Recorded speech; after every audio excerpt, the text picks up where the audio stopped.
आज हमारा web designing का पहला दिन है। This is our first class. Web designing front end development का पार्ट होती है। आप जब किसी कोर्स को ज्वाइन करते हो तो उसमें तीन मेन चीज़ होती हैं फुल स्टैक के अंदर: फ्रंट एंड, बैक एंड और डेटाबेस। तो जो फ्रंट एंड होता है और डेटाबेस होता है ऑलमोस्ट हर टेक्नोलॉजी का सेम होता है। तो मैंने आपसे कहा कि जो डेवलपमेंट होता है तीन चीज़ों पे टिकता है: फ्रंट एंड, बैक एंड और डेटाबेस। तो फ्रंट एंड जो होता है वो डिज़ाइनिंग से रिलेटेड होता है। जब भी आप किसी एप्लीकेशन को चलाते हो तो यूज़र का जो पहला इंटरेक्शन होता है वेबसाइट के साथ जो आपको दिखाई देता है वही होता है फ्रंट एंड। आपने कोई ऐप खोली मोबाइल पे तो जो डिज़ाइन आपको दिख रहा है वही होता है यूआई। उसी को बनाना सीखते हैं इसमें। इस कोर्स में मेरे पास ये रहेगा आपका फ्रंट एंड, ठीक है। बैक एंड का टीचर कोई और होगा, डेटाबेस का कोई और होगा। तो मेरे पास फ्रंट एंड में आपको क्या क्या पढ़ाने के लिए चीज़ें दी गई हैं उसका आप यहाँ पर रोड मैप देख लो। हम यहाँ पर HTML और CSS से शुरू करेंगे। यहाँ पे आपका डिज़ाइन कंप्लीट होता है। फिर हम इसमें जावास्क्रिप्ट लगाना सीखेंगे। ये आपको आगे चाहिए होगा रिएक्ट में। डेवलपमेंट करोगे जब, कोडिंग करोगे बैकएंड पे, तो वहाँ आपको स्क्रिप्ट चाहिए होती है। तो जावास्क्रिप्ट यहाँ पर हम आपको सिखाएंगे। अब CSS में इनबिल्ट एक फ्रेमवर्क होता है जिसे बूटस्ट्रैप कहते हैं। इसका यूज़ करके बने हुए कंपोनेंट मिलते हैं आपको। एक तो होता है कि आपने रसोइया बन के काम सीखा, घर पे कोई ज़रूरत पड़ी, मेहमान आए तो आपने बना के दिया। एक होता है शादी ब्याह में थोड़ी ना बनाएंगे, रसोइया रखी, ऑर्डर कर देंगे, सामान आया और बन गया। उन्हें क्या कहते हैं? कंपोनेंट कहते हैं। तो कंपोनेंट होते हैं पूरे के पूरे। वो हमें कहाँ से मिलेंगे? बूटस्ट्रैप से मिलेंगे। एक आता है जी क्वेरी। जी क्वेरी वेबसाइट में विजुअल इफेक्ट लगाने के लिए लगाया जाता है। कोई भी विजुअल इफेक्ट होता है, आपने देखा होगा, बटन दबाते हैं और मेन्यू पर्दे की तरह पूरी वेबसाइट ऊपर चली जाती है और फिर नीचे आ जाती है। बटन दबाते हैं पूरी वेबसाइट की थीम चेंज हो जाती है। थीम 1, थीम 2, क्लिक करा पूरी थीम चेंज हो गई। आपके सामने वेबसाइट बंद हो रही है, ऑन हो रही है, तो अलग अलग कंपोनेंट क्रिएट होते हुए दिखाई दे रहे हैं। तो जो विजुअल इफेक्ट होते हैं वो jQuery से लगते हैं। मेन मेन आधार पता लग गया। शुरुआत कहाँ से चलेगी? HTML और CSS से। उसके बाद JS चलेगा, jQuery और बूटस्ट्रैप, ऐसे आपका चलेगा। अब थोड़ा ड्यूरेशन देख लो आप। इस पूरे कोर्स को करने में तकरीबन 1.5 मंथ का टाइम लगता है। आपकी जो क्लासेस हैं वो 1.5 से 2 घंटे की होती हैं। आपकी जो क्लास है वो 1.5 घंटे की, ये सुनिश्चित है। 1 बजे से और 2:30 बजे तक का बैच रहेगा आपका। इसलिए लगातार पढ़ना है इसमें, ठीक है। 1.5 मंथ का कोर्स होता है जिसमें आपको ये चीज़ें पढ़ाई जाती हैं। अब आप लोग सोच रहे होंगे कि आप लोगों को 3 महीने 4 महीने, वो पूरे का होता है।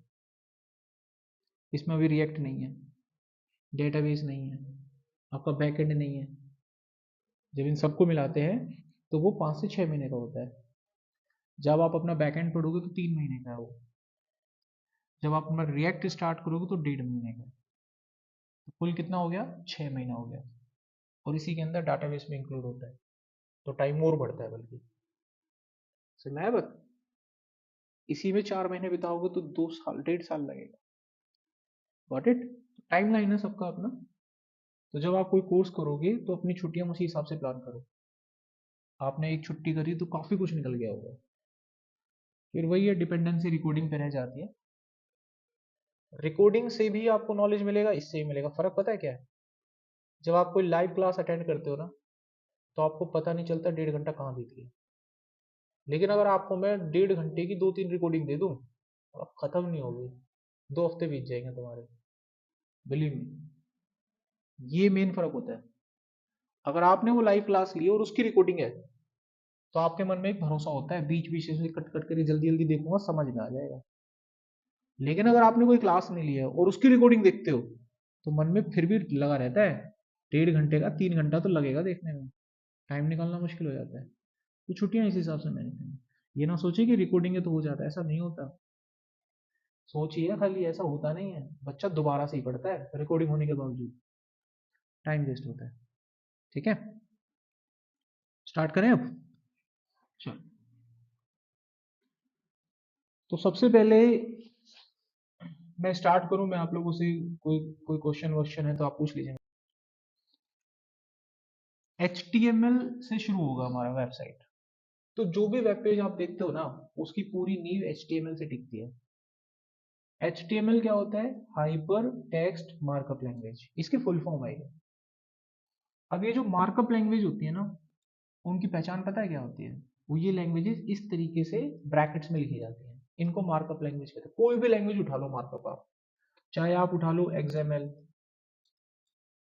ठीक है, चाहे आप उठा लो DHTML, चाहे आप उठा लो HTML, जितनी भी मार्कअप लैंग्वेज होते हैं उनमें इस तरह का साइन होता है। एक पहचान बताई मैंने आपको। HTML को बनाया गया था सन 1991 में, और इसके जो इन्वेंटर थे उनका नाम था बर्नर ली, इन्वेंटर थे। ये बना के छोड़ गए हमारे लिए, अब हमें पढ़ना पड़ रहा है। अगर ये नहीं बना तो रोजगार के अवसर भी तो दिए इन्होंने। आज पढ़ रहे हो तो किस वजह से? रोजगार की वजह से, कुछ मिलेगा काम धंधा, ठीक है। अब यहाँ पर इसका एक सिंटैक्स देखिए, ये समझना जरूरी है आपके लिए। HTML में जो पूरा इसका जो बेस है, वो जिसके ऊपर टिका हुआ है, उसे टैग कहते हैं। क्या कहते हैं? टैग। पूरा HTML टैग की दुनिया पे बना हुआ है। और HTML में दो तरह के टैग होते हैं। एक का नाम होता है HTML टैग, जिसको हम कंप्लीट टैग या HTML एलिमेंट के नाम से जानते हैं, और दूसरे का नाम होता है इनलाइन टैग। ठीक है, दूसरे का नाम होता है इनलाइन टैग। HTML में दो तरह के एलिमेंट होते हैं। अब इन दोनों तरह के एलिमेंट को क्या कहते हैं मैं यहाँ पर समझाता हूँ। एक होता है HTML एलिमेंट और एक होते हैं इनलाइन एलिमेंट। ठीक है, सबसे पहले हम बात करते हैं HTML एलिमेंट की। जो HTML एलिमेंट होते हैं ना, उसमें तीन चीजें होती है। पहला होता है ओपन टैग, वो कुछ इस तरीके से होगा, ठीक है, ओपन टैग। दूसरा होता है बॉडी, और तीसरी चीज होती है क्लोज टैग।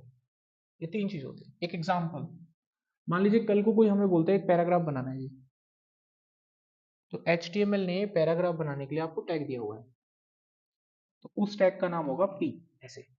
और इसमें जो आपका मन करे वो लिखो। ये बॉडी हो गई उसकी। और टैग जो शुरू किया है ऐसे बंद भी करना है, इसी को बोलते हैं क्लोज टैग। तो ये जो आपने प्रॉपर एक डिजाइन देखा, ये प्रॉपर डिजाइन, ये एक HTML एलिमेंट को रिप्रेजेंट करता है। इसमें तीनों चीजें, टैग ओपन हो रहा है तो क्लोज हो रहा है, और बॉडी भी है। ठीक है, HTML में वो टैग ओपन करते हैं तो उसको क्लोज भी करते हैं।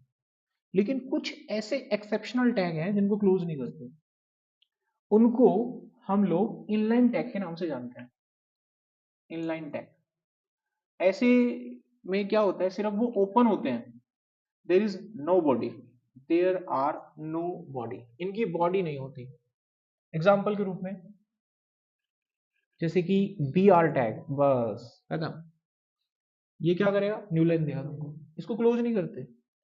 जैसे कि इमेज टैग, फोटो लगाने का काम आता है, अंदर कुछ नहीं करना होता, फोटो लगती है। जैसे कि लिंक टैग, वो दुनिया भर के टैग है, ये CSS को अटैच करने का काम आएगा, आगे सीखोगे। जैसे कि HR टैग, क्या लाइन ड्रॉ करता है ये, इनको क्लोज नहीं करते, वो बिना क्लोज के चलते हैं। चार एग्जांपल आपने देखे। अभी आपने यहाँ देखे गिने चुने 5 टैग तो यही होगा, देखे ना, पूरा HTML इन्हीं से टिका हुआ है। HTML में कुल मिलाकर 140 के अप्रोक्स टैग होते हैं। 140, हमें इनके नाम तक नहीं पता आज तक। 140 होते हैं, भरोसा ना हो तो चेक कर लेना। जिसमें से हमारे काम के जो मेन टैग होते हैं, क्या होते हैं? पैराग्राफ बना लिया, हेडिंग बना ली, डिव बना लिया, इमेज लगा दी, फोटो लगा दी, मार्किंग घुसा दी, बोल्ड बोल्ड कर दिया, मेन टैग ये होते हैं। जैसे हम लोग जब कोई भाषा पढ़ते हैं तो हर भाषा के अपने शब्द होते हैं। अगर आप हिंदी पढ़ रहे हो, हिंदी में बहुत बातचीत करते हो, तो हिंदी के अपने शब्द हैं। हिंदी के कुल मिलाकर शब्दों की संख्या कितनी है? शब्द, शब्द, लेटर, शब्द, है ना? हमें नहीं पता ना, लेकिन हम बात करते हैं कि नहीं करते? बताओ, करते हैं ना, यही होता है। तो वेबसाइट आप बना पाओगे, इसके लिए जरूरी नहीं है सारे टैग पढ़ने हैं। वेबसाइट में जो टैग लगते हैं वो पढ़ने हैं आप, जो आपके काम के हैं। ठीक है, तो बहुत सारे ऐसे टैग्स होते हैं जो डिजिटल मार्केटिंग वालों के लिए बहुत अच्छे होते हैं। जैसे कि मुझे किसी डाटा को इटैलिक करना है, तिरछा देना है। इटैलिक करने के लिए आपके पास आई टैग होता है और एक एड्रेस नाम का टैग होता है ना। लेकिन मुझे वेबसाइट में एड्रेस डालना है, तो मैं इटैलिक में भी डाल सकता हूँ, एड्रेस में भी डाल सकता हूँ। लेकिन एड्रेस में डालना ज्यादा सही है, क्योंकि कल को कोई सर्च करेगा एड्रेस के हिसाब से, और मेरी वेबसाइट में अगर वो एड्रेस हुआ तो मेरी वेबसाइट के ऊपर आने के चांसेस बढ़ेंगे। तो यहाँ पर टैग की वजह से सर्च बढ़ाना, उसका रीच बढ़ाना, इसलिए टैग जरूरी होता है। और ये किसका काम होता है? डिजिटल मार्केटिंग वालों का। उनको भी सिखाते हैं, तो उनका फोकस कहाँ चला जाता है? टैग पे चला जाता है, वो अपने काम पे टैग ढूंढते हैं। आप जब कोई रील डालते हो इंस्टाग्राम या कहीं पे, तो क्या लगाते हो? नीचे टैग लगाते हो ना, ताकि कोई बंदा उस टैग से सर्च करे तो आपकी रील आगे आए। यही होते हैं टैग। एचटीएमएल किससे बना हुआ है? टैग से बना हुआ है। जितने भी टैग एचटीएमएल में होते हैं वो सारे के सारे क्या होते हैं? प्री डिफाइंड होते हैं। ठीक है, और किसी भी लैंग्वेज को जब पढ़ते हैं तो उसके अपने मूल शब्द, उसके अपने मूल जो स्टेटमेंट होती हैं इतनी सारी होती हैं कि उन्हें पढ़ पाना इम्पॉसिबल होता है। इसीलिए हर कोर्स का एक कंटेंट तैयार किया जाता है, ताकि वाद विवाद पैदा ना हो। बस समझ में आ रही है मेरी? आप किसी यूनिवर्सिटी में कोई कोर्स करते हैं, भाई मुझे फलाना कोर्स करना है, तो आपको कंटेंट दिखाया जाता है ना, ये कंटेंट है। होता है कि नहीं होता? आप कोई एग्जाम देने जाते हैं तो एग्जाम में पहले कंटेंट पता होता है कि ये कंटेंट आएगा, इसकी तैयारी करनी है मुझे। Got it? तो ऐसे ही जब आप कहीं पर जाते हैं कुछ पढ़ने के लिए, तो आपको कंटेंट बताया जाता है, ये कंटेंट आपको करना है। हर डोमेन का अपना एक स्पेसिफिक एरिया होगा। अब इसको एक छोटे से एग्जांपल से और समझ लो, ताकि आपका कंसंट्रेशन सही जगह लगे। आप अर्जुन की तरह देखें, मुझे वहां तीर मारना है, वहां मारना है, इधर उधर ना देखें। आपकी पूरी शक्ति विकृत हो जाती है और आप सही जगह सेंट्रलाइज नहीं करते, और एट द एंड आपको जो परमानेंट आउटपुट चाहिए वो नहीं मिलता, क्योंकि हमें मालूम ही नहीं हमें क्या करना है। हम खोज में निकलते हैं, जैसे हिरन कस्तूरी की खोज में निकलता है, ऐसे ही निकलते हैं। बस एचटीएमएल है, पढ़ लो, इसलिए पढ़ लो, वो नहीं पता होता। मेरा मेन पॉइंट समझ में आ रहा होगा आपको, सेंट्रलाइज क्या करना है। तो हम क्या करते हैं, एक सेंटर पॉइंट ढूंढते हैं जो हमको गाइड करता है कि कम से कम वक्त में हम एक साइट डेवलप करना सीख जाए। वो सारे इंपॉर्टेंट पॉइंट्स हमें पता हो जो इंटरव्यू पॉइंट ऑफ व्यू से रिलेटेड होते हैं। वो सारे पॉइंट्स हमें पता हो जो प्रोफेशनली साइट्स बनाने में काम आते हैं। इसीलिए हम एक एजुकेशन सेंटर को ज्वाइन करते हैं, जहां पर कोई एक्सपीरियंस टीचर या एक्सपीरियंस ट्यूटर आपको ट्रेंड करता है। पॉइंट समझ में आ रहा है? मुद्दा क्लियर हो गया? कभी वहां पे जाकर किताब तो फर्रे बोल गए, तो फर्रे पढ़ोगे आप, वो कहाँ से अपना एक्सपीरियंस शेयर करेगा कि इसको ऐसे नहीं ऐसे करना है आपको। Got it? तो अभी मैंने आपको मोटा मोटा बता दिया। HTML में दो तरह के एलिमेंट होंगे। एक होगा HTML एलिमेंट, जिसमें तीन चीजें होती हैं, ओपन टैग, बॉडी और क्लोज टैग। दूसरा होता है इनलाइन टैग, इसकी बॉडी नहीं होती। एग्जाम्पल सामने लिखे हुए हैं, ठीक है। अच्छा, अब एक एक चीज और देखिए यहाँ पर, जब आप HTML पे काम करते हैं तो ये जो टैग होते हैं ये सारे के सारे प्री डिफाइंड होते हैं, यानी इनको बना दिया गया है, पहले से इनकी डेफिनेशन लिख दी गई है, हम इनको तोड़ मरोड़ नहीं सकते। अगर मुझे कोई फोटो लगाना है वेबसाइट में, तो आपको पता होना चाहिए कि कौन से टैग से लगता है। आप अपनी मनमानी करके ऐसे नहीं लिख सकते, अच्छा फोटो लगानी है अभी लगाते हैं फोटो, ये लो जी लग गया, फोटो डाल दिया, ऐसे थोड़ी ना लगेगा। आपको पता होना चाहिए कि फोटो लगाने के लिए कौन सा टैग होता है, तो आपको थोड़ी देर के बाद याद आएगा IMG होता है, ऐसे लगता है फोटो, इससे लगता है फोटो। अब मैं आपके सामने एक टैग का नाम लूंगा, और इस क्लास में बहुत से ऐसे बच्चे होंगे जिन्होंने HTML भी पढ़ रखा होगा, CSS भी पढ़ रखा होगा। अब मैं उससे पूछता हूँ क्या ये टैग पढ़ा है कभी? फिर आप रिप्लाई सुनना। आप ही नहीं पढ़ा अभी HTML CSS? ईमानदारी से बताना है आपको कि आपने ये टैग पढ़ा है कि नहीं पढ़ा है। ठीक है, अभी मैं लिखूंगा, उसके बाद आपको बताना है। ठीक है, अगर मुझे डाउट होगा तो मैं आपसे करवा के देखूंगा, इस टैग को करके दिखाइए, करेक्ट? तो सही उत्तर देना है आपको। देखिएगा, ये टैग पढ़ा है कभी? ये टैग होता है जबकि अभी देखो दिख रहा है अभी अभी आंखों से पर्दे उठेगा देखो ये टैग देखो आज देख रहे हो ये भी होता है। अच्छा एक और लिखते हैं हम उसको मुझे बताइएगा करें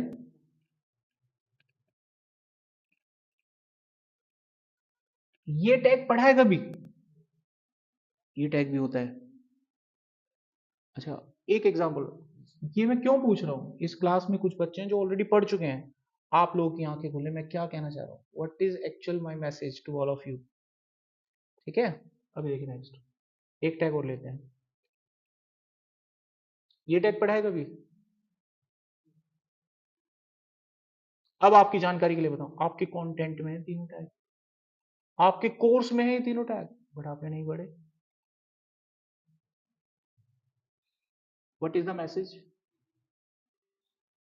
हम जब किसी चीज को पाने के लिए जाते हैं तो हमें खुद नहीं पता होता हमें क्या करना है अपना फोकस करो पहले अपने कंटेंट पे फोकस करो आप क्या पढ़ने आए हो क्या पढ़ना है तुमको तभी इंटरव्यू क्रैक होगा ना वरना कैसे होगा अच्छा एक चीज नोटिस करना है यहाँ पर तो अभी हमने यहाँ पर बेसिक चीजें समझ ली हैं भाई दो चीज चाहिए होती है मैंने कई बार इस बात को बोला है दिमाग में बैठ गया होगा HTML में टैग चाहिए होते हैं दो तरह के टैग होते हैं एक होते हैं कंप्लीट और एक होते हैं इनलाइन कंप्लीट टैग में ओपन होता है टैग बॉडी होती है और फिर क्लोज होता है दूसरा होता है इनलाइन टैग इसमें बॉडी नहीं होती सिर्फ ओपन करके छोड़ देते हैं HTML में जितने भी टैग होते हैं सभी के सभी प्री डिफाइंड होते हैं हमें वो याद होंगे तभी वो काम करेंगे हम अपनी मर्जी से कोई टैग बना के यूज नहीं कर सकते अगर ऐसा हम करते हैं ये पॉसिबल तो है अगर ऐसा हम करते हैं तो उसको XML कहते हैं क्या कहते हैं XML की फुल फॉर्म क्या होती है एक्सटेंसिबल का अर्थ क्या होता है चीजों को बढ़ाना एक्सटेंसिबल तो चीज दे रखी है तुमको है ना ये किन लोगों के लिए ज्यादा मददगार होती है जो एक्सपर्टाइजेशन कर चुके होते हैं एक लेवल तक HTML में एक्सपर्टाइजेशन कर चुके हो आप डिजाइनिंग में एक लेवल को क्रॉस कर चुके हो तब आप दुनिया के परे सोचते हो तब आता है XML गॉट इट अब जो इनिशियल लेवल पर जो बिगिनर बच्चा होता है उसको पता ही नहीं होता है वो XML भी पढ़ रहा है तो उसको कुछ नहीं मालूम इसलिए वो ना तो घर का रहता है ना घाट का रहता है उसको आइडिया नहीं रहता इसीलिए हम एक सही बंदे के पास जाते हैं जो हमें गाइड करे कि करना क्या है तो मैंने आपको ये लाइन बोल दी है बार बार बोली है जो मैं पढ़ाऊंगा इधर उधर आप जाना ही नहीं है तुमको भटकना ही नहीं है गॉट इट इधर उधर कुछ नहीं देखना तुमको जो पढ़ा रहा हूँ पूरी ईमानदारी से पढ़ लेना वीडियो को देखना चाहे 2 बार देखना 3 बार देखना वो आपको आना चाहिए जो मैंने पढ़ाया है आपका इंटरव्यू भी क्रैक होगा और आपको कोई काम देंगे तो वो कर भी दोगे ठीक है आगे देखो HTML की अगर कोडिंग करनी है आपको डिजाइनिंग की तो इसके लिए हम एक सॉफ्टवेयर इंस्टॉल करेंगे अपने सिस्टम में उसका नाम होगा VS कोड इसके अलावा अगर आपने कोई दूसरे सॉफ्टवेयर इंस्टॉल कर रखे हैं जैसे कि सनलाइन एडिटर ब्रैकेट ड्रीम व्यूअर तो वो भी ओके है लेकिन हम यहाँ पर VS कोड के साथ जाएंगे अब इसको डाउनलोड कैसे करना है इंस्टॉल कैसे करना है 5 मिनट लगेगा मैं एक बार आप सबको समझा देता हूँ ये सब रिकॉर्ड होगा ताकि आप घर पे देख पाए स्टेप नंबर 1 आपको जब इसे डाउनलोड करना हो आपको सीधा यहाँ पर आपको सिंपली गूगल पे जाना है यहाँ पे जाने के बाद आपको टाइप करना है विजुअल कोड डाउनलोड ये लिखना है आपको इसके बाद जो भी आपको पहला लिंक मिलेगा उस पर क्लिक कर देना यहाँ पर आपको अपने ऑपरेटिंग सिस्टम के हिसाब से सॉफ्टवेयर लेना है ऑलमोस्ट विंडो ही होगा सब पे क्लिक करेंगे इस पर कुछ ही समय में ये सेटअप को डाउनलोड करेगा होने दीजिए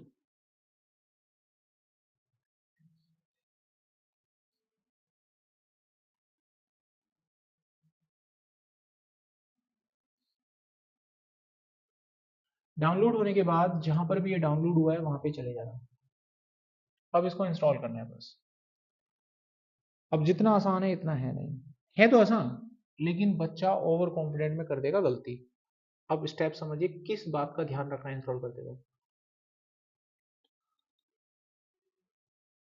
आप रन करो इसको सेटअप को एक्सेप्ट एग्रीमेंट नेक्स्ट जैसे ही आप नेक्स्ट करोगे आपको एक विंडो दिखेगा। इस विंडो में आपको ये सुनिश्चित कर लेना है कि ये चारों चेकबॉक्स ऑन होने चाहिए। और मैं आपको बता रहा हूं आप गलती कहां करोगे, वीडियो पे ऑन रिकॉर्ड है फिर भी गलती करोगे तुम। इसे बोलते हैं भरोसा, ओवर भरोसा जो तुम कर दोगे। आप ये दो चेकबॉक्स चेक नहीं करने वाले कहने के बाद, और फिर तुम इसे इंस्टॉल भी कर लोगे। फिर बाद में तुमको प्रॉब्लम आएगा, फिर आप मेरे से मिलोगे संडे को, फिर मैं बताऊंगा दोबारा।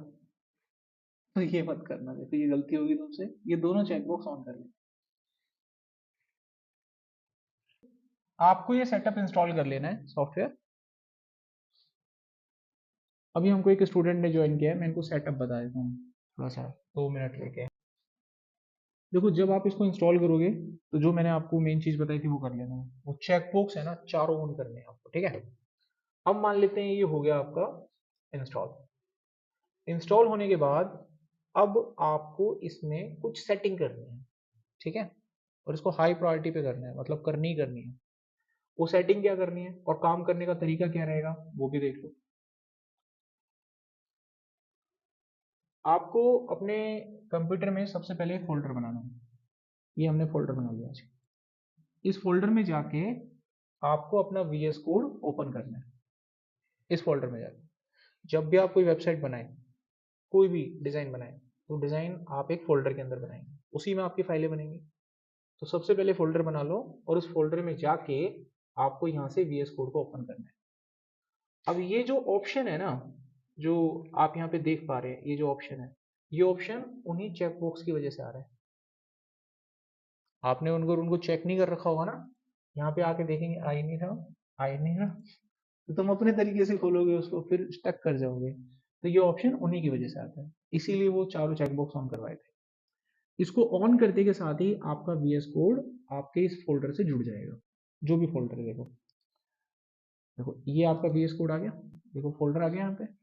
अब इसके अंदर हमें फाइल बनानी होती है, लेकिन इतनी जल्दबाजी नहीं करनी। इतना कंप्लीट हो गया। अब इसमें जो आपका अगला स्टेप होगा, आपको इसमें एक लाइव सर्वर इंस्टॉल करना है, ठीक है। जो भी वेबसाइट होती है तो उसके जो पेज होते हैं वो हमेशा सर्वर पे चलते हैं। लेकिन जब हम बिगनर सीखते हैं ना, आप लोगों ने कभी पेज को सर्वर पे चलाया है? कोई बच्चा बताओ चलो, सर्वर पे कोई वेबसाइट का पेज बना के कभी चलाया है? हम क्या करते हैं, हम हमेशा पेज बनाते हैं, अपने कंप्यूटर में सेव करते हैं, ब्राउजर खोलते हैं, चालू, ऐसे तो करते हैं।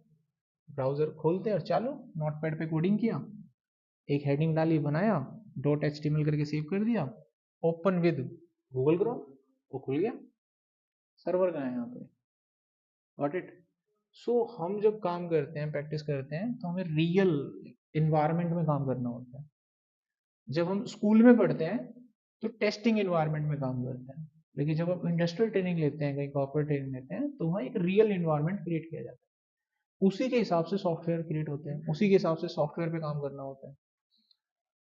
अगर आप किसी बच्चे को पढ़ाओगे तो इस सॉफ्टवेयर पे थोड़ी ना पढ़ाओगे, उसको पढ़ लेनी पड़ेगा, उसको नोट पैड पे कराओगे आप। लेकिन तुमको आगे काम करना है, हम तुमको नोट पैड थोड़ी ना कराएंगे, हम उस प्लेटफॉर्म पे कराएंगे जहां पर रियल में काम होगा। तो समझ पा रहे हो आप? स्कूल में अगर आप यही पढ़ाई करते आप, या किसी नॉर्मल इंस्टीट्यूशन पे जैसे पढ़ाई करते, तो इसको ऐसे नहीं कराते हम, ऐसे कराते, नोट पैड खोलो बेटा, यहाँ पे लिखो HTML, ऐसे करते आप, ऐसे ही पढ़ते। अब ऐसे पढ़ाएंगे तो कहाँ से हम आपको 1.5 महीने में तैयार करेंगे बेटा, कहाँ से तैयार करेंगे? जब तक आपका 1.5 महीना होगा तब तक तुम चलना सीखोगे। अच्छा ऐसे होता है? तो आपको रेडीमेड करना होता है, तैयार करना होता है, ready to work. Okay, starting से ही आपके प्लेटफॉर्म तैयार हो जाते हैं, ठीक है। मतलब किसी भी ट्रेनिंग को लेने के लिए जो आप ये पढ़ते हैं, सिर्फ अलर्टनेस की जरूरत होती है। जो मेहनत और एफर्ट्स होते हैं वो कम से कम हो जाते हैं। अभी नोटपैड में सोच की कल्पना करो कितनी मेहनत है। जो जानता है ना, जो इसको जानता है वो जानता है कि वहां मेहनत है, यहाँ नहीं है। जो इसको नहीं जानता उसको वो आसान लग रहा होगा, लेकिन जो इसको जानता है यहाँ मेहनत नहीं है, वहां बहुत मेहनत है। मैं ये कहना चाह रहा हूँ। ओके, तो इन चीजों में जब इंडस्ट्रियल ट्रेनिंग होती है सिर्फ क्या चाहिए होता है, कॉन्सेंट्रेशन और अलर्टनेस, बस जागरूकता। ठीक है। अब क्लास में अगर आप सोकर बैठ जाओ, सोते हुए जैसे ध्यान कहीं और है, बस फिर तो पार बोलेगा ये। क्योंकि जब हम बड़े प्लेटफॉर्म पे काम करते हैं एक क्लिक पे तो काम हो जाता है, शाबाश। और तुम्हारी जहां आंख झपकी वो क्लिक दबा और बनेगा काम, क्या होगा पता नहीं चलेगा। अलर्टनेस चाहिए होता है। ठीक है। अभी हम यहां तक पहुंचे। यहां पर आपको दो सेटिंग करनी है। पहला, इस पे सर्वर इंस्टॉल करेंगे ताकि हम आगे से कभी कोई साइट चलाएं तो वो ब्राउजर पे नहीं चलाएंगे, हम सर्वर पे चलाएंगे लाइव। ठीक है। तो सर्वर आपको यहां मिलेगा एक्सटेंशन में। ये जो वीएस कोड होता है ना, ये एक्चुअली एडिटर होता है और इसमें आप कोई भी एक्सटेंशन डाल के इसको किसी भी सेटअप के लिए तैयार कर सकते हो। अगर आप इसमें जावा रन करना चाहते हो तो जावा का एक्सटेंशन डालो, जावा चलेगा। कल को सी चलाना है तो सी का एक्सटेंशन डाउनलोड करो, सी चलेगा। मतलब ये बहुत अच्छा एक टूल है, इस पे कुछ भी होता है। आप पाइथन चलाओ, रिएक्ट चलाओ, जावा, जो मन करे वो चलाओ, each and everything you can run on it. Got it. इसको ये नहीं समझना कि इससे जावा ही चलता है, बस ये एक्सटेंशन है, कुछ भी डालो वही चलता है। अभी देखो मैं इसको सर्वर इंस्टॉल कर दूंगा तो सर्वर की तरह रन होगा। करते हैं। आप एक्सटेंशन पे जाओ, यहाँ पे सर्च करो लाइव सर्वर।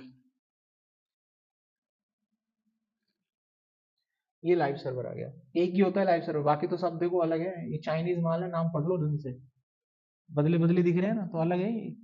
लाइव सर्वर तो एक ही है। कई बच्चे कंफ्यूज होके मैसेज करते हैं सर बहुत सारे हैं, कौन सा करना है। मैंने कि लाइव सर्वर कर लो तो एक ही होता है। देख लो आप चाहे किसी को भी, ये अलग है, आगे भी कुछ नाम आ रहा है, 5 सर्वर पता नहीं क्या। Live server is only one. Click करना है और क्लिक करने के बाद यहाँ पर इंस्टॉल का बटन होगा, आप इंस्टॉल कर देना। हमने ऑलरेडी किया हुआ है तो वो बटन मुझे नहीं दिखेगा, आपको तो ऐसा दिखेगा, आप क्लिक करना है बस, इंस्टॉल हो जाएगा। इसके बाद इसे बंद कर देंगे हम, कुछ देर में हो जाता है इंस्टॉल, पता चल जाता है। अच्छा, इसका काम निपट गया। आप जो प्रोजेक्ट बनाते हैं वो यहाँ एक्सप्लोरर में होते हैं, ठीक है। एक्सटेंशन यहाँ पर है, तो वापिस आ गए यहाँ पे। अब एक सेटिंग और करनी है आपको, उसके लिए सेटिंग पे जाएंगे, यहां से सेटिंग पे क्लिक करना है। ओके।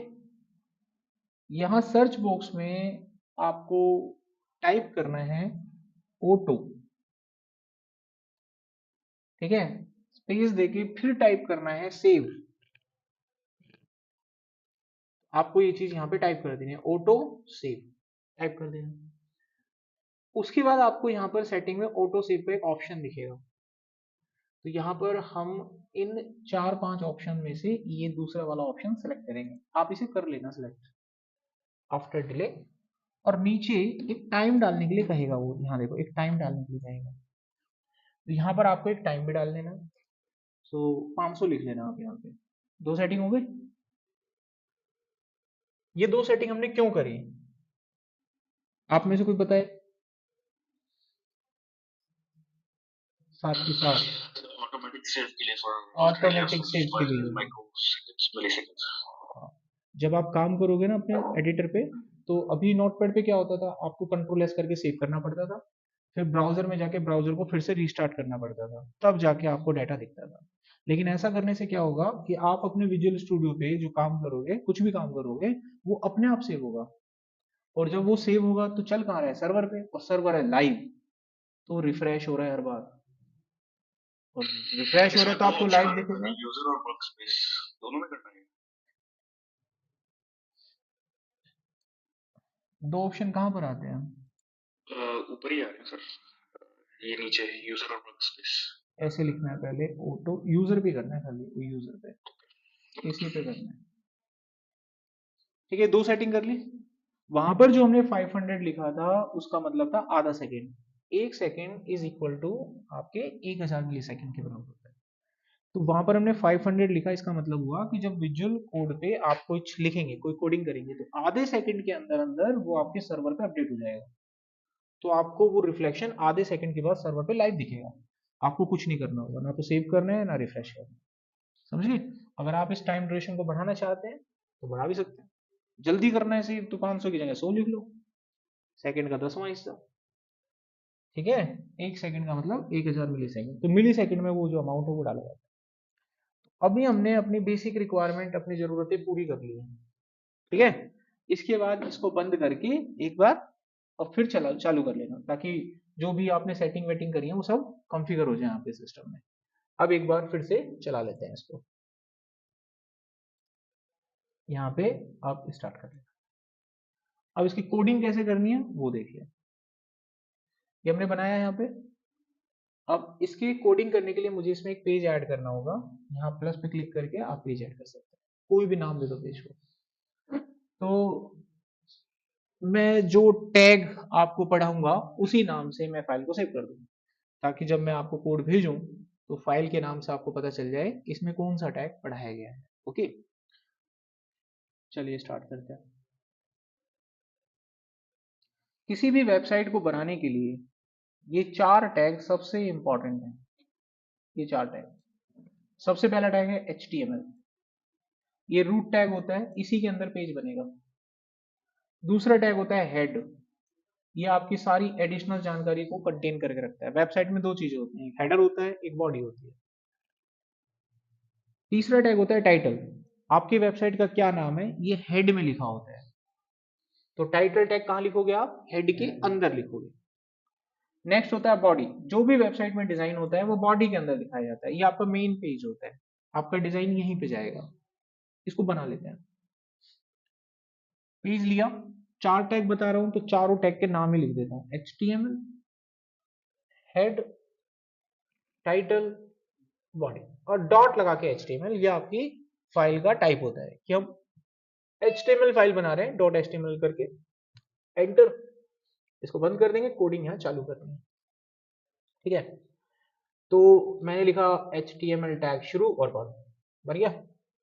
इसके अंदर आ गए, इसके अंदर जो टैग मैं लिखूंगा वो HTML के चाइल्ड होंगे, समझ गए। जब किसी टैग के अंदर कोई टैग लिखते हैं तो अंदर वाले उसके चाइल्ड कहलाते हैं और बाहर वाला उसका पेरेंट कहलाता है, तो इसको बोलते हैं हिरार्की। क्या कहलाती है ये, हिरार्की कहलाती है। तो यहां पर हम हेड लिखेंगे,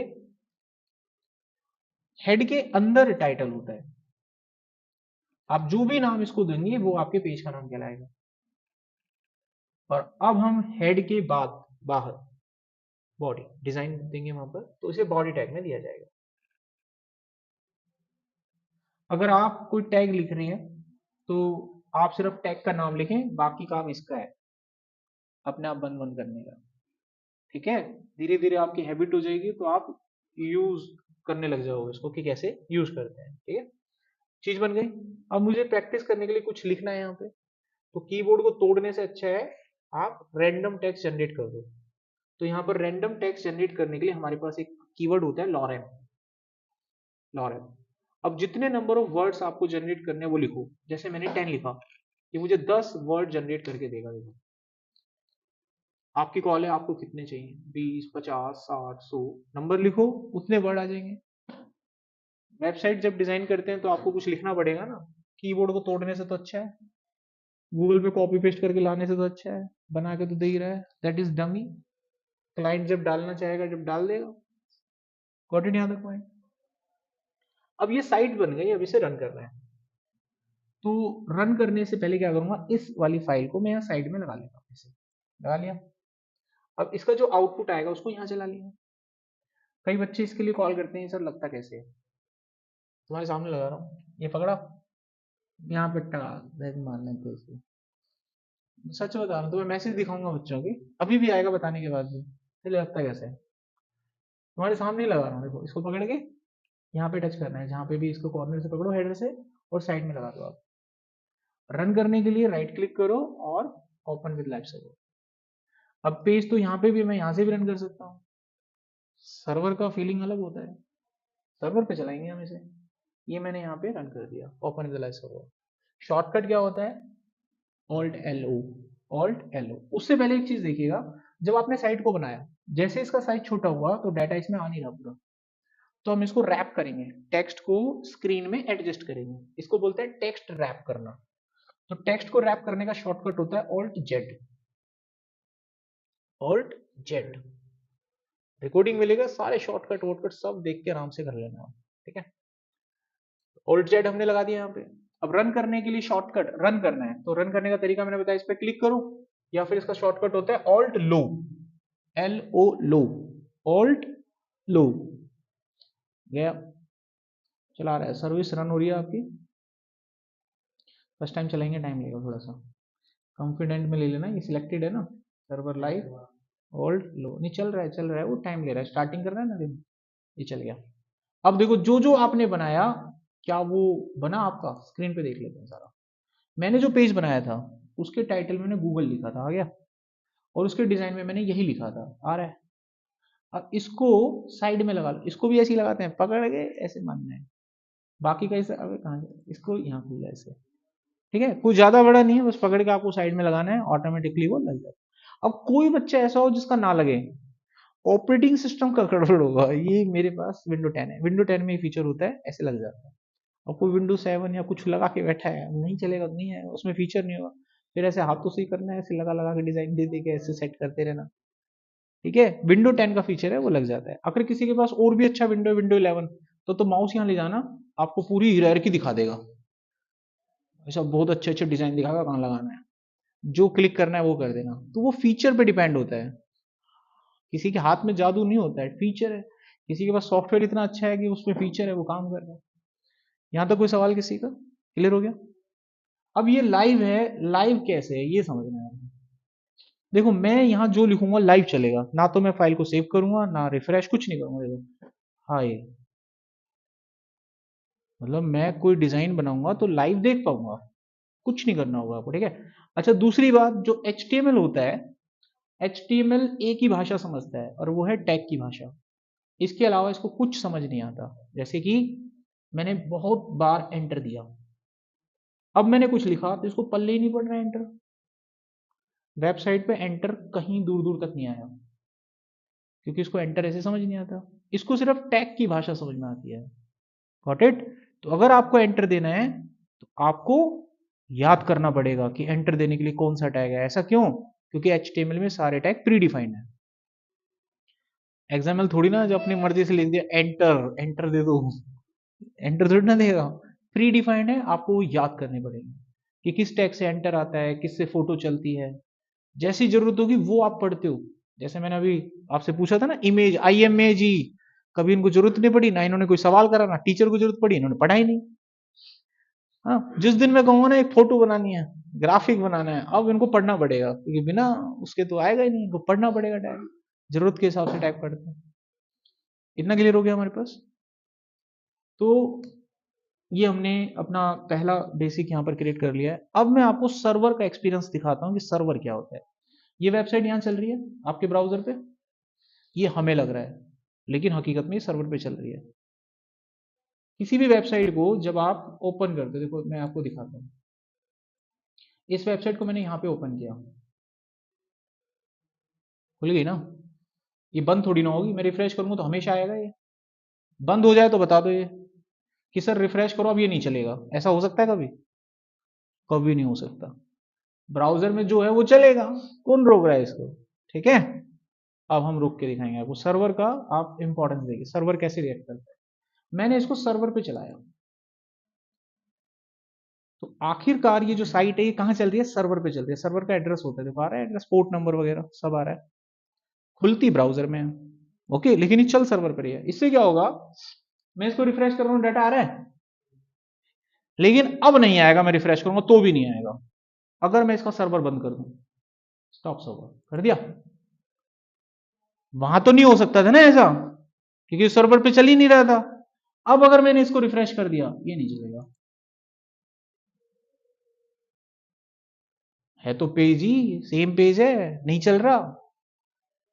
अब हम रियल एक्सपीरियंस कर पा रहे हैं, तभी वो बैंक वाले हमसे कहते हैं, कई बार देखा होगा बैंक में जाते हो पैसे जमा करना, नहीं नहीं सर्वर नहीं चल रहा, थोड़ी देर के लिए वो थोड़ा पढ़ा लिखा ही सोचता है, ज्यादा पढ़ा लिखा तो इतना दिमाग है ना, जो थोड़ा बहुत पढ़ा लिखा तो वो मार दो, हाँ सर गूगल तो चला रहे हो आप, अरे वेबसाइट की साइट नहीं चल रही जहां पे वो अपलोड है, वो सर्वर पे बंद है, वो साइट जब तक वहां से नहीं चलेगी मेरे कंप्यूटर पे कुछ नहीं चलेगा। नेट तो चालू है ना, ब्राउजर तो चालू है ना, ये क्यों नहीं चल रहा, क्योंकि सर्वर को पीछे से बंद कर रखा है हमने। और वो बच्चा कहता है सर नेट तो चल रहा है, अभी तो आप जीमेल कर रहे थे, हमको भी तो कर दो। अरे वो खोलता है तो खुलती नहीं है, बीएसएनएल की साइट खोली नहीं खुली, पोस्ट ऑफिस वाले ने साइट खोली अपनी ऑफिशियल नहीं खुली, फिर वो क्या कहता है सर्वर नहीं चल रहा। That is the problem. चीजें समझ में आ रही है आपको? बेसिक यहां पर था आपका। कोई क्वेश्चन किसी बच्चे का? जो ये हेडिंग होती है H1 H2 वेबसाइट में किसी फॉन्ट को छोटा बड़ा दिखाने के लिए इसे यूज करते हैं, तो ये गलत है, ऐसा नहीं होता। वेबसाइट में इसको दिखाने के लिए यूज करते हैं। मान लीजिए आपकी वेबसाइट में एक मेन हेडिंग है चैप्टर 1, तो उसको मैं हेडिंग 1 में डालूंगा। अब उसके अंदर कोई सब हेडिंग है चैप्टर 1.1, तो उसको हेडिंग 2 में डालूंगा। अब उसके अंदर भी सब टू सब हेडिंग है चैप्टर 1.1.1, तो उसको मैं हेडिंग 3 में डालूंगा। इस तरीके से सर्च इंजन ऑप्टिमाइजेशन वर्क करता है। जबकि फॉन्ट के साइज को छोटा बड़ा करने के लिए तो सीएसएस है ना, हेडिंग 1 थोड़ी ना है।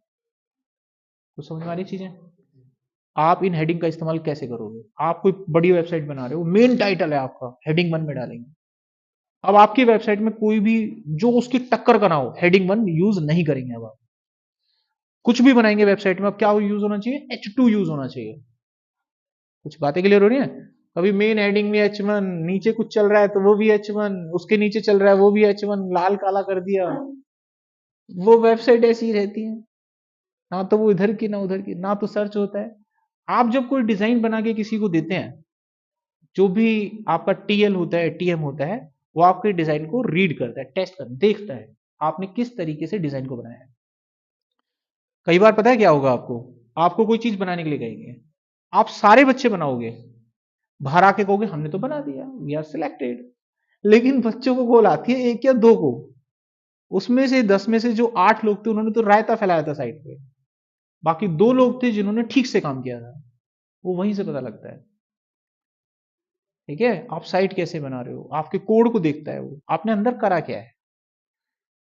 HTML पे डिजाइन करना तो आसान होता है, करा कैसे है वो इंपॉर्टेंट है। ठीक है, डिजाइन तो बना दोगे आप, 10 लोग को डिजाइन देंगे तो 8 बना दोगे, और बताओ। लेकिन सही डिजाइन एक या दो का ही होगा, बाकी 6 वो रिसाइकिल कर देगा, बेकार है। वो धीरे धीरे आपको पता लगेगा। तो मैं वही आपको बता रहा था, हेडिंग 1 इस तरीके से आपको यूज करना है। एक बार मैं इनका साइज वगैरह आपको यहाँ करके दिखा देता हूँ, देखो। अब हम चलते हैं पेज पर, और यहाँ पर हेडिंग 1 से लेकर हेडिंग 6 तक 6 टैग हैं ये पूरे, इनको मैं यहाँ यूज करके दिखा देता हूँ। अब इस पेज को साइड में रन कर लेते हैं। पेज रन हो गया, बगल में आ गया यहाँ पे। अब कोई भी पेज बनाते हैं तो कुछ बेसिक टैग मैंने आपको बताए थे, क्या नाम थे उनके? HTML, हेड, बॉडी, टाइटल, फलाना, ये थे ना बेसिक टैग। जब भी कोई साइट बनेगी तो वो बनाना ही पड़ता है, अब इतनी मेहनत क्यों करें? तो आपके पास एक शॉर्टकट तरीका है, एक्सक्लेमेशन। क्या लगाएं? एक्सक्लेमेशन। एंटर करें, बाकी का काम ही दे देगा आपको। यहां से काम चालू करो अपना।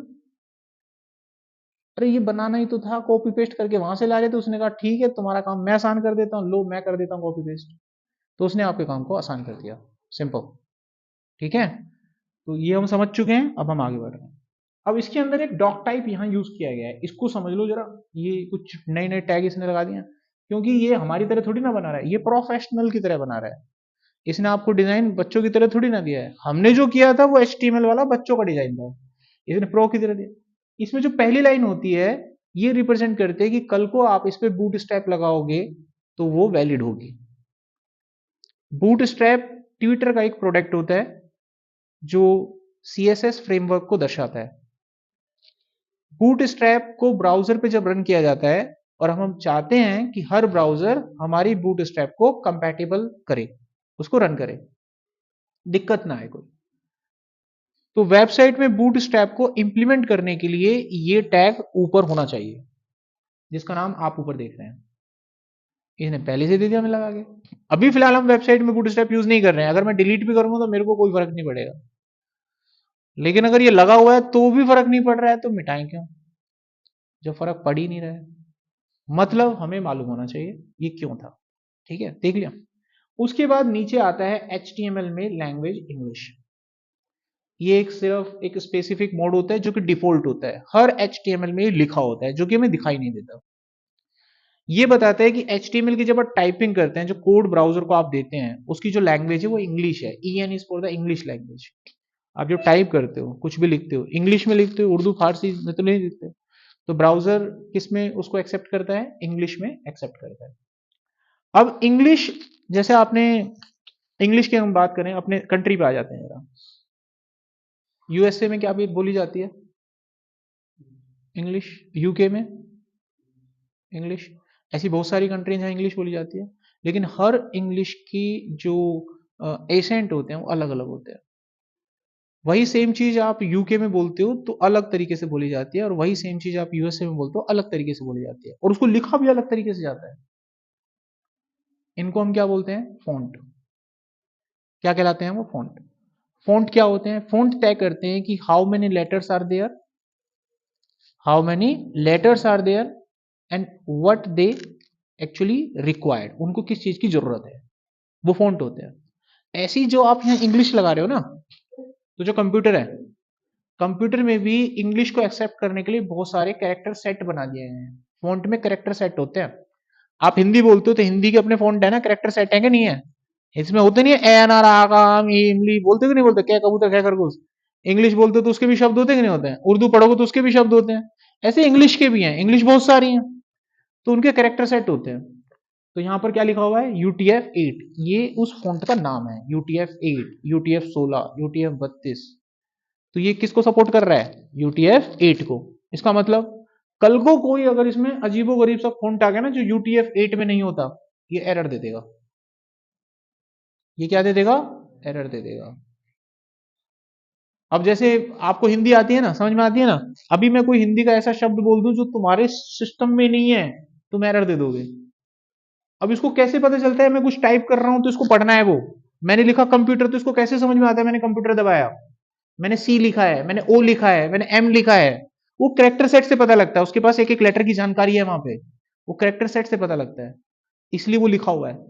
ये पहले भी था, जब हमने पहले साइट बनाई थी वो डिफॉल्ट था, हमें दिख नहीं रहा था, लेकिन अब हमें दिखाई दे रहा है, सामने से दिख रहा है। क्लियर हो गया पॉइंट? कल को कोई चीज आप डाल रहे हैं किसी सिस्टम में और वो एक्सेप्ट नहीं कर रही है, तो हमें क्या बदलने की जरूरत है? यूटीएफ। यूटीएफ को बदलने की जरूरत है, कैरेक्टर सेट को बदलने की जरूरत है। अब इसके नीचे एक और आता है, मेटा टैग, दिख रहा है? और इसमें दिखाई दे रहा है हमें नेम में व्यू पोर्ट कंटेंट फलाना ठिकाना। ये क्या कहता है? ये कहता है कि जो साइट आप इसमें बनाओगे वो रेस्पॉन्सिव होंगी। कैसी होंगी? लेकिन वो तभी पॉसिबल है जब बूट स्टेप लगाओगे। साइट जो बनाओगे वो रेस्पॉन्सिव होंगी, लेकिन वो तभी पॉसिबल है जब वो बूट स्टेप पे होगी। वहां पे लिखा हुआ है नेम में व्यू पोर्ट। व्यू पोर्ट क्या होता है? कोई बच्चा बताओ, व्यू पोर्ट क्या होता है?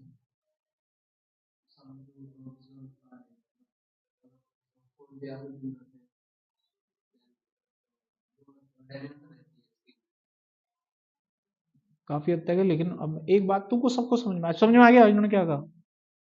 क्या होता है व्यू पोर्ट? बताओ, बताओ इन्होंने क्या कहा,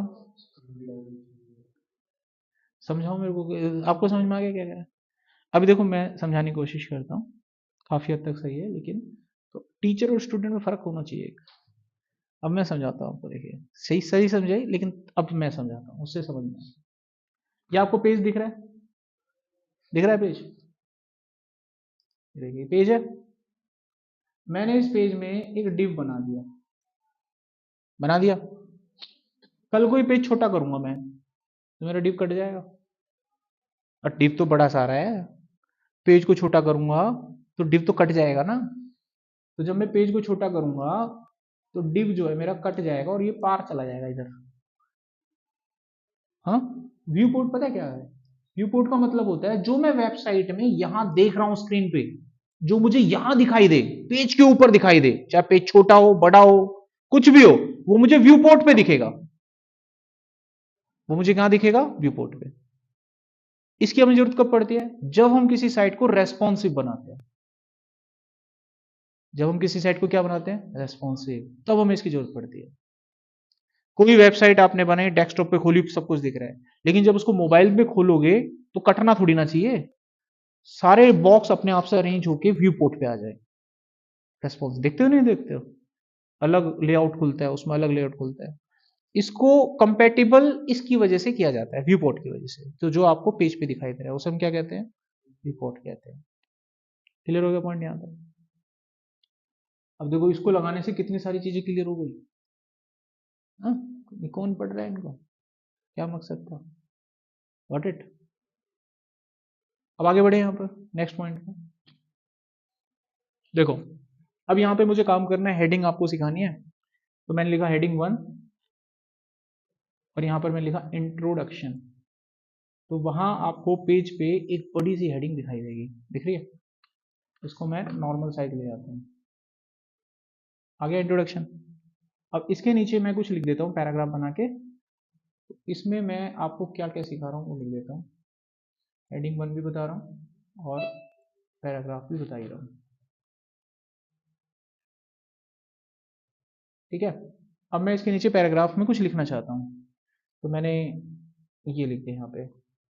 तो मेरे पास एक पेज भी बन गया और पैराग्राफ भी बन गया। Got it? अब इसके अंदर मैं कुछ इंपॉर्टेंट चीजें बताना चाहता हूँ, तो मैं हेडिंग 2 दूंगा। जो मैं इंट्रोडक्शन दे रहा हूँ वो किसका दे रहा हूँ? मैं यहाँ पर दे रहा हूँ HTML का इंट्रोडक्शन। अब HTML के अंदर मुझे आपको क्या पढ़ाना है? CSS पढ़ाना है जैसे, तो वो HTML के अंदर आता है ना, तो मैं उसको H2 में दिखाऊंगा, ना कि H1 में दिखाऊंगा। तो मैं लिखूंगा CSS ऐसे। अब इसे समझ में आ रहा है कि मेन हेडिंग तो HTML है, ये उसका पार्ट है, जैसे चैप्टर का सब चैप्टर होता है। अब इसके अंदर मुझे जो भी कुछ दिखाना है वो मैं यहाँ पे मेंशन कर देता हूँ। तो मैंने एक पैराग्राफ बना के यहाँ पे मेंशन कर दिया कुछ इस तरीके से। अब CSS के अंदर मुझे इसके और पार्ट्स बताने हैं, जैसे CSS 3 तरह की होती है, इनलाइन, इंटरनल, एक्सटर्नल, ये दिखानी है मेरे को। तो वो अगर मुझे दिखानी है तो मैं H3 के साथ जाऊंगा। H3 लिखते के साथ ही वो एक्सेप्ट करेगा कि ये CSS के अंदर आ रहा है, CSS के अंदर का पार्ट है। तो मैंने यहाँ लिखा इनलाइन CSS, ये उसके अंदर का पार्ट है। ठीक है, अब इसके बारे में कुछ लिख दिया। अब मुझे इंटरनल दिखाना है, अब क्योंकि वो CSS के अंदर आता है और इनलाइन के साथ रहता है, तो मैं H3 के साथ ही रहूंगा। Got it? तो मैं H3 के साथ ही जाऊंगा और यहाँ लिखूंगा इंटरनल, और फिर जो भी आपको लगाना है वो आप लगाएंगे। आई होप आपको एक मैसेज मिल रहा होगा मैं क्या कहना चाहता हूँ। हेडिंग 1, हेडिंग 2, हेडिंग 3, 4, 5, 6 का मतलब क्या होता है? इनका मतलब साइज के लिए नहीं होता है। आप किसी के अंदर अंदर अंदर कितने लेवल तक जा सकते हो? 6 लेवल तक, उसके बाद का लेवल ही नहीं होता कोई। ठीक है, चैप्टर के अंदर सब चैप्टर, सब चैप्टर के अंदर सब चैप्टर, कितने अंदर तक जा सकते हैं? 6 लेवल तक जा सकते हैं, उसके लिए टैग दिए गए हैं, है ना। और जब किसी के अंदर जाते हैं तो ऑब्वियसली वो छोटा हो जाता है, इसी चीज का ध्यान रख के उन्होंने इसके साइज को छोटा किया हुआ है बस। बाकी आपके पास CSS है, कितना ही बड़ा कर लो, पैराग्राफ में सेम टू सेम टिट्टो मैं बिना हेडिंग 1 में लाए ऐसा लिख सकता हूँ इसे। पॉसिबल है ना, जिसको HTML आता है पता है उसे लिख सकते हैं, टिट्टो आ जाएगा एकदम, बिल्कुल बदलाव करे बिना। तो टैग पढ़ने का कारण अपना होता है। ठीक है, यहाँ तक कोई डाउट किसी का? पैराग्राफ समझ में आ गया, हेडिंग समझ में आ गया। अच्छा, अब एक इंपॉर्टेंट जानकारी, ये हमने साइट खोली, ये आज का आखिरी टॉपिक। इस साइट में आपको ये बताना है, एक ये वेबसाइट है असली और ये हमारी नकली, दोनों में फर्क बताओ जो भी दिखाई दे रहा है हेडर के अंदर। ये असली साइट है और ये नकली साइट है, हमने बनाई है, अभी नकली कह रहा हूँ इससे कोई नहीं। दोनों में फर्क बताओ, क्या फर्क है, फर्क ढूंढो। ऑब्जर्वेशन वाली, एनीथिंग एल्स, कोई फर्क? ये तो कंट्रोल हमारे हाथ में नहीं है, जो हमारे हाथ में हो सकता है। टाइटल, ओके, टाइटल हमारे हाथ में, मैं बदल देता हूँ। लोगो is the right answer, logo is the right answer. देखिए इसका टाइटल यहाँ पे ऐसा बनाना है, जैसे इसका टाइटल दिख रहा है आपको, क्या लिख रहा है? Documentation for visual story. ठीक है, तो मैं गया यहाँ पे मैं लिख दिया डॉक्यूमेंटेशन फॉर विजुअल स्टूडियो, तो टाइटल तो बन गया वैसा ही देखो। लेकिन प्रॉब्लम पता है क्या है? ये आइकन नहीं है यहाँ पे, दैट इज अ प्रॉब्लम। अब मैं तुमको ये आइकन कैसे लगता है वो बताने जाता हूँ। ठीक है, नाउ आइकन लाने के लिए आइकन होना चाहिए, आइकन होगा तभी तो लगाओगे। आइकन लाएंगे कहीं से डाउनलोड करके? तो आपको मैं एक साइट बता देता हूँ जहाँ से आप अपनी वेबसाइट में फ्री में आइकन लगा सकते हैं, कोई दिक्कत नहीं आएगा। icon.com की साइट पे जाएंगे, यहाँ पर आपको टाइप करना है विजुअल, देख लेना होगा तो आ जाएगा, स्टूडियो कोड इसके आइकन मुझे देखने को ये मिल गया एक। इसको आप क्लिक करेंगे, इसका .icu करके एक फाइल होता है, उसको हम लोग डाउनलोडिंग पे डालेंगे। एक कहाँ चला गया, वो जा रहा है, डाउनलोड हो रहा है, कुछ देर में हो जाएगा। बैक करते हैं।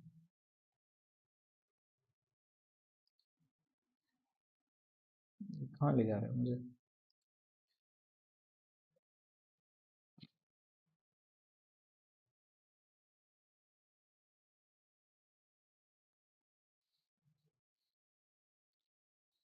वेट करना पड़ेगा, ठीक है, हो रहा है डाउनलोड। इमेज तो चाहिए होती है .icu करके, लेकिन वो मुझे कहीं और ले जा रहा था, जानकारी लेना चाह रहा था मेरे से। सिस्टम से मांगेगा ना, ये करो, साइन अप करो, तो बचने के लिए मैं किसी और इमेज के लिए आऊँ, पीएनजी को, इसी को लगा के देख लेते हैं। तो ये डाटा आप अपने प्रोजेक्ट में डाल देना। कॉपी किया और जहां पर भी आप अपनी साइट बना रहे हो वहां ले जाना, डाल दिया। इसका नाम छोटा सा रख देंगे हम, मैं इसका नाम आईसी रख देता हूँ, ठीक है। वैसे आइकन इमेज ज़्यादा प्रेफर करते हैं, आईसीयू, वो मिल जाएगी तुमको थोड़ी जानकारी डाल के, ठीक है, डिटेल डिटेल डाल के। अब चलो आ गया, अभी इसको लगाना है हमें। इसको लगाने के लिए अब एक टैग आपको पढ़ना पड़ेगा।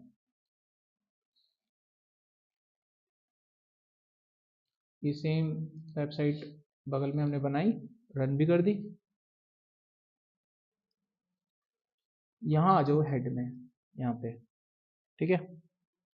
यहाँ पर आपको लिखना है लिंक फैव आइकन, दिख रहा है कैसे लिख रहा है मैंने, लिंक करके कॉलन करके फैव आइकन, ऐसे लिख देना हूँ, लिख दिया।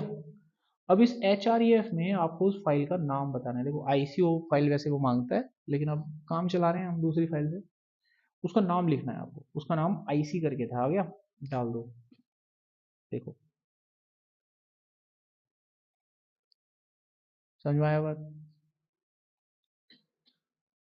कोई क्वेश्चन किसी का? सर एक बार दोबारा करना, ये टाइप कैसे लेके आया, पूरा टाइप ही किया या? ये टाइप तो कुछ करते नहीं इसमें, लिंक करके कॉलन करके fav icon, fav icon enter करना है, ठीक है। अरे लिंक फैव आइकन आ जाएगा अपने आप। आपको बस इस इमेज का नाम बताना है, बाकी कोई छेड़छाड़ नहीं करना। ic.png आइकन लग जाएगा। तो आप देखो पहले दिन में ही प्रो की तरह काम कर रहे हो। इसीलिए मैंने तुमको क्या बोला, 1.5 महीना ईमानदारी से पढ़ना है। जो पढ़ा रहा हूँ इधर उधर कंसंट्रेशन नहीं करना, आपको अपने आप फर्क दिख जाएगा। Got it? कोई सवाल किसी का? आज की क्लास को हम यहाँ पर ओवर करते हैं। Bye, take care.